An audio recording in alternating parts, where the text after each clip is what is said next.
Hey, this is John from Dirty Honey, and you're listening to Rock at Night. Are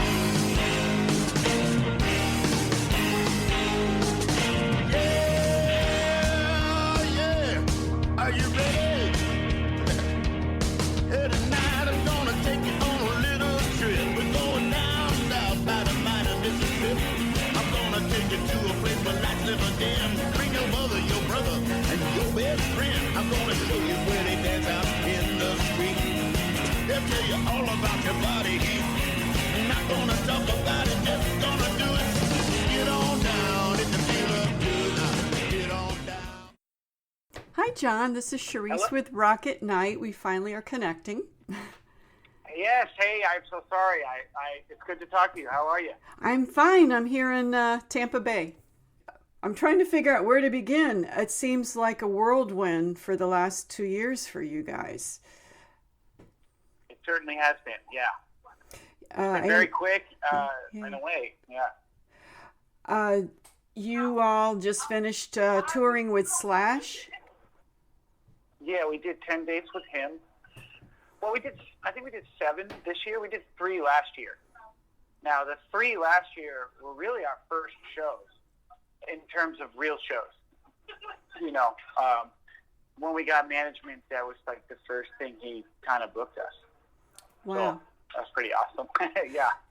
So, You know, so you mean to tell me for- you guys all formed 2 years ago and bam, you're touring with Slash?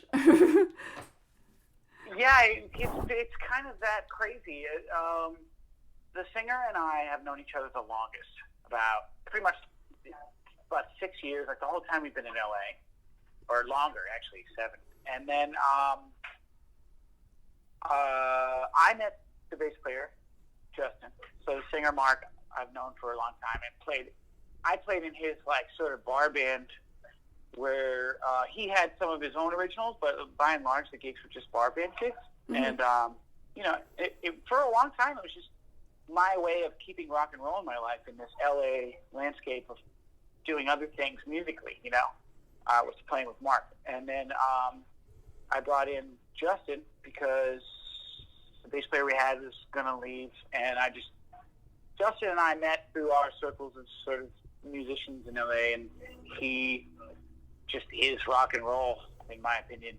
So we brought him in, and then we kind of floundered along. We tried a little bit at it in terms of like making it more of an original project, then kind of getting out of the cover band thing. It was really hard for us.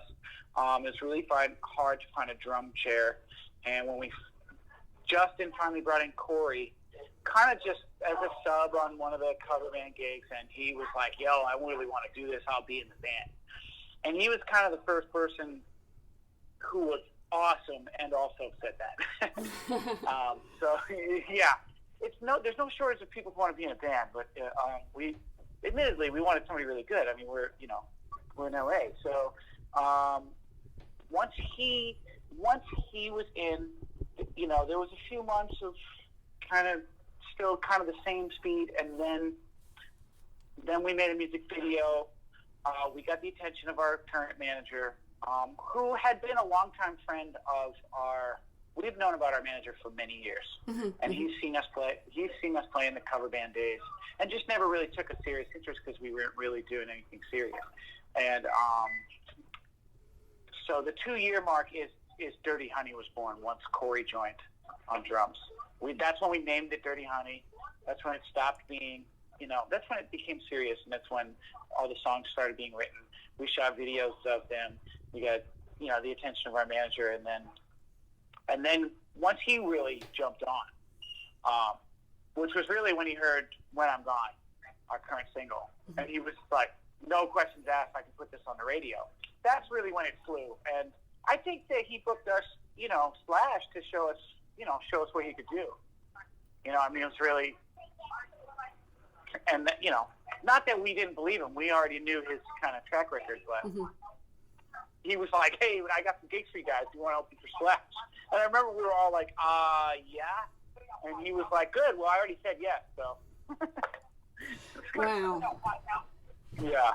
And it's just been, with him, it's felt like having our uncle manage us in a way. Like he feels, we've known him for so long. He feels kind of like family, Mm-hmm. So. And his name? Sorry, his name is Mark Didia. Okay. Yeah. And Yeah.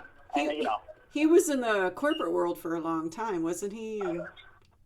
Yes, he ran. His history is running record labels. He was with Rick Rubin at American, or I think Columbia, and then he also was at Capitol as, I think, president of A&R. I might be incorrect on that, but for most of the 2000s. And then I think probably 10 years ago, when everything really started to not be as lucrative for especially A&R people, at record labels, he switched over to managing, I think about 10 years ago. Mm-hmm. And so he also manages the Counting Crows. He manages Three Doors Down. So, and then before that, in the 80s, he was at Geffen Records doing radio promotion. So, and that's awesome for us because, he was there hanging out with GNR. So, and he doesn't really boast about that stuff. It's pretty cool. He doesn't like hang on that. He just works really hard. It's awesome. Wow, you hooked up with the right person for sure. We really, yeah, and it's like it's on so many levels because he, like I said, we've known him as a friend and as a trusted advisor in a way of like how to get your, for a long time he was just an uncle being like, here's how you get your shit together if you're like doing it, So as a band, you know what I mean, like so. Well, yeah, it feels really good. There's a lot of cultures out here, so we feel really lucky, He might have opened the door for you guys, but it's obviously your talent and your sound that's going to keep you there. I mean, I love your EP. Yeah. Oh, thank you so much. I mean, that means a lot to me, and we're really focused, and we really try really hard, which sometimes means arguments or not settling, but we really try hard for the songs to be so catchy and so iconic and memorable. We want every second to be very, and sometimes, because I like jam something on guitar and play a whole bunch of notes, and I'm thinking it's awesome, and Mark's like, well, yeah, maybe take out a few notes, and then I'm like, oh, shit, so, but that process has been worth it, I think. So you all have to compromise, obviously. I mean, you almost have similar taste. It's obviously classic rock. Yes. I think if you didn't ever say no to me, the songs would be longer, with longer guitar solos and maybe slightly proggy. If they were up to Justin, it'd be like maybe heavier, and maybe if it was entirely up to Mark, it might be poppier. But I think the Venn diagram crosses at that classic feel good, sexy rock and roll thing. Yeah, I call it blues rock too. A lot of blues influence in there. Absolutely. Well, this was kind of funny. Just for the heck of it, I looked under ultimateguitar.com. You already have tabs posted for when I'm gone. I know. That has been some of the biggest compliments. It is. It's just so sort of, I'm like, who am I and what is life? Like, That means there's a lot of interest. Yeah, it's great. Yeah, when people are starting to want to learn your songs and cover them, that it's good. Yeah, and there's been a lot of Instagram kids, kids who are like 17 doing it, 12. One kid was like 8. One kid was 8 and he really couldn't even play, but he was doing it to the song. It was the cutest thing in the world. Yeah, he was just, wow. It was so cute. But it's just awesome. They had the tuning as half a step down. Is that how you do it? E flat. Okay, so they wrote the tab right. I play music too. That's why I was just wondering. Yeah, absolutely. Yep. It's kind of a homage to some of the early, to the rock, to Guns, to early Van Halen, and then and Hendrix, and then it's also kind of just helps our singer get the high notes. You know. Did your parents listen to classic rock? I mean, how did you get into the sound? Yeah, that was it totally. It was really just raiding Mom's record collection, which I found out in the recent years was more my aunt's collection, which I don't know how she ended up with them, but a lot of the really good ones were from my aunt, actually, the rock ones. Mm-hmm. Yeah, it was just kind of like, there was a vinyl player kicking around and there was vinyl records, and I just got into them at the same time that I was picking up the guitar. So, and in today's music, there isn't as much guitar. So, in our time. It's funny you say that, because that's what I call real music, when they have real guitar solos, lead solos, because it takes skill. And it's not sampling. Right. Now, yeah, exactly. I like it when humans are playing it. Mm-hmm. I saw the video of you and the bass player in the music store in Tennessee. You were trying out all the guitars. Oh, yeah. Yep. What was that like? I mean, sitting there with Les Pauls that are vintage. Was that the Chattanooga thing? That was the Chattanooga thing. Mm-hmm. Yeah. I mean, that was just amazing. That was a dream come true to, actually play a real 58. My goal was to play a 59, but somehow I got so excited that the 58, because I actually have a reissue 58, which is a great guitar. It's a custom shop. And to play the real thing was just a little bit sweeter. And to play it through a Dumble was even more mind-blowing.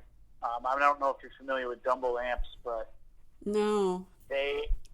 Dumble, I think he started making in the 70s, but he really came to prominence when Stevie Ray Vaughan played his amps. And Stevie played, I think, kind of always a combo of amps, but one of them was a Dumble. Now, the cool thing about, or interesting / weird, however you want to look at it, but the interesting thing about Dumble is he's just a boutique amp maker. He makes the amps himself. He has to like you. He has to meet you and like you before he decides to build an amp for you. Wow. And then when he built the amp for you, it was going to be 20 to 30 grand. Wow. And then you had to sign a non-disclosure agreement and he coats the insides so no one can look at the schematics, and then you have to promise not to sell it. Huh. So you had all this crazy stuff, right? And then on top of that, he passed away. So the amp I played through, the last time I saw it for sale in Nashville, it was $100,000. Wow. And it is an amazing sounding amp. The hype is real. I don't know about the price tag, because whatever, but at the same time, that 58 is probably worth $300,000. So that was me playing through $500,000 worth of gear. It's pretty messy. It's like a kid in a candy. At the end of the day, it was, A kid in a candy store. At the end of the day, the tone was amazing. The tone was amazing. At the end of the day, it was unbelievable. Well, that was another question. Since you're playing classic rock music, do you try to use maybe vintage tube amps or certain types of effects pedals? Or how are you capturing your vintage sound? So that's a great question. I don't take vintage stuff on the road. I don't have any vintage amps that would be correct for what we're doing. I do have some vintage amps, but so I have a reissue JTM 45. That's a Marshall. And the reason I chose that amp is because, to me, the real sound comes from just having an amp that the overdrive and the distortion, so to speak, comes from just you've turned the amp up so loud that it's working beyond it's working at its maximum capacity. So the reason I chose the JTM 45 is because it is only about 30 or 40 watts, I think. So you can crank it, and it's not a problem on stage. I see. So I have that. It's a reissue though. I did get a chance to play the real one. The real one is, for sure a touch more amazing. And then I play. I just got with Gibson, so they hooked me up with 2 standards. Those are what I take on the road right now. Nice. And they're really great. They've really kind of reinvented themselves. By reinventing, they've kind of gone back to what made them really good. Even at the non-custom shop level, and I'm really happy with the guitars. And so the key to my sound really is, as most of the night, is guitar amp. That's the sound. It's not a distortion pedal. It's not an overdrive pedal. It's guitar amp. And then the pedals are color stuff. Delay. I have a univibe. I have a fuzz. Things like that, wah pedal, things of that nature. But by and large, the tone is the amp. So I think that's the real way to do it. I noticed one of your songs. Oh Jesus! Let me see the name of the slow song. Down the road. Yes. It sounds like you guys have an organ in there. We did bring in an organ. It's an interesting story, that song, or it's just a classic moment of, not everyone was happy with what we had when we were done recording it, and when we were done mixing. I love it. And so,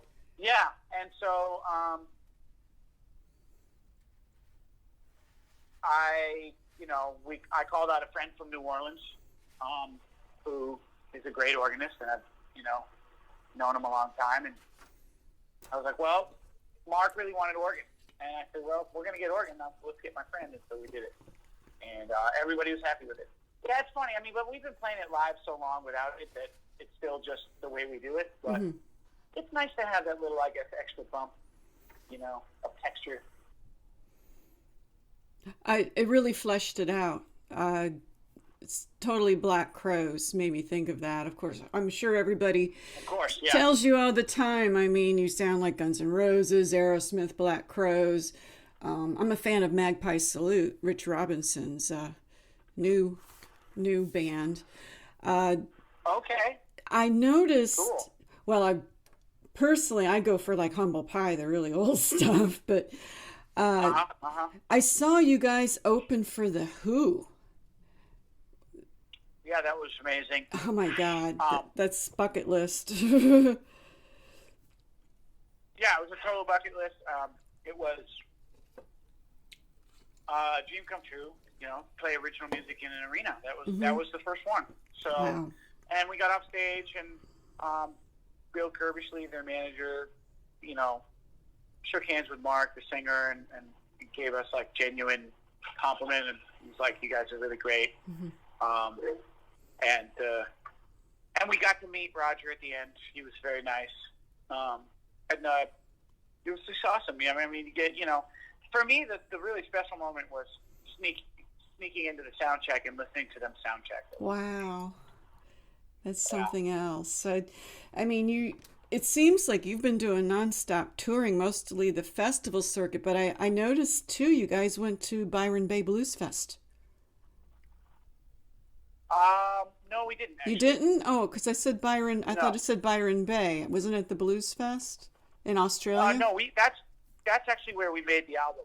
Oh, okay. So you recorded it in Byron Bay. Yeah. I see. Because I know they have. Well, we cover it, the Blues Fest, every year. Iggy was the headliner. So Australia, you recorded it. What was that like over there? That was like what you want, or what I want out of a retreat. It was like it's a semi-tropical environment. It's it's exactly the perfect time of year. Because we went November, so it's their sort of spring, and it was a complete cutoff from our lives to just focus on making the record, and that's just so awesome. And we worked with Nick Didia, who is Mark Didia's brother, which wasn't why we chose him. We actually had looked at some other producers first. We looked at Greta's producer first, or the one that did their first album. He was, he talked the talk, and we clicked with him as well. But it didn't work out in the end. We talked to some other people, and then, once Mark told us about Nick, his resume was amazing. We talked to him on the phone, and he just had the right sort of, patience and wisdom that I think we needed to see it through, to take it from where we were at to to the finish line. And it was awesome. It was just great. Wow. Really, really relaxing, I'm sure you get this question a lot. Obviously, you have a self-titled EP. When's the album on the horizon? I'm sure you have a catalog, a back catalog of a lot of songs. Yeah, we have old songs, we have new ideas, and I think I don't know when the record would come out, but for sure we'd love to put one out next year. We have to, and we want to, and we're currently working towards that now in terms of what we're doing. But most of we still have, even before, that's kind of under the surface though. I mean, we still have, we think, 2 more singles to work off this record, So that's pretty exciting for us. I think that everybody in the camp is pretty excited to work those, next. So we got some stuff coming down the pipeline for some of those. Every song on your EP is good enough to be a single. It's hard to choose. I mean, Thank you. I mean, I think so too. Yeah. Rolling Sevens, Heartbreaker, all of them. I mean, I like the ballad, like I said, Down the Road. I said I when like we it. first put it out, I was like, I think we could go right down the track with it. No, I If the first seriously. three, if the first 3 really popped, I think that Down the Road would do well. I mean, I grew up, I was a teenager in the 70s, so, I mean, I could have slow danced to that song, you know what I mean? So Yeah, sure. it really has that appeal to it. I know we need to wrap this up, but I was curious, now that you're doing touring and stuff like that, that's probably what you always dreamed of doing. Is it what you expected it to be? I think it is a mixture of better and worse. Yeah, because it's a job. It's a job, it's not just glamour. Yeah.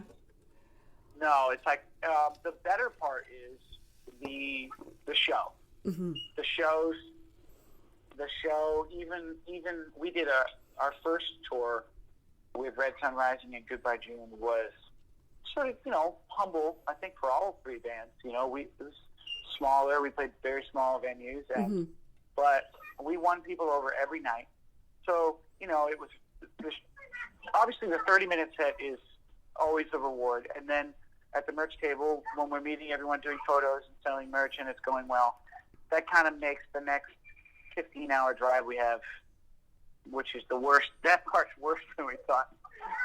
Just sleeping for 5 hours and driving for 8 more. That just sucks. But when you get there and you feel yourself spreading your awareness just that much more. The reaction of people has just made it all that much.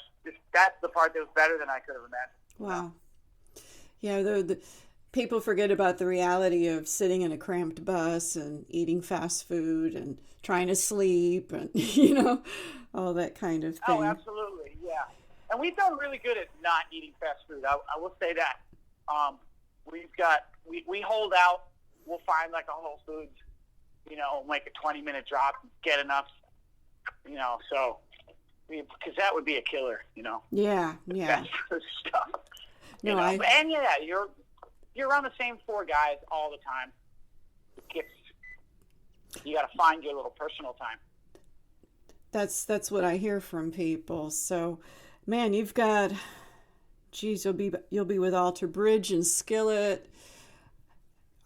2020 is going to be a good year too. I just have a feeling for you. I mean, everything's has just bust open. The success. Yeah, we're just trying to keep our what is this term?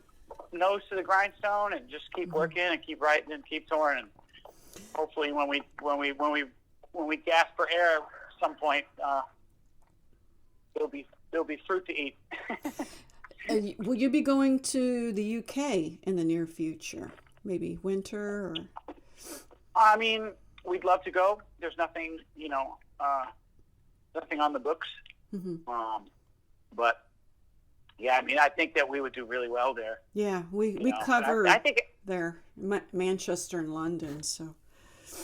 Oh, awesome! Yeah, I think. I mean, with everything, I think that it's when the timing is right to intro ourselves there. I think we'd love to. It'd be great.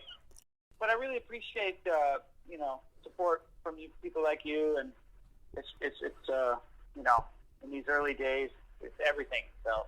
Yeah, I'd like to see the evolution of the bands, and we support all bands, big, small, whatever, just as long as the music is good. It doesn't matter, and remember the little folks when you get up there. Of course. All right, John. Thank you so much. And thank you so much, Reese. I'll see you in Detroit. It's great to meet you. All right. Take care. Bye-bye. You're listening to Rocket Night.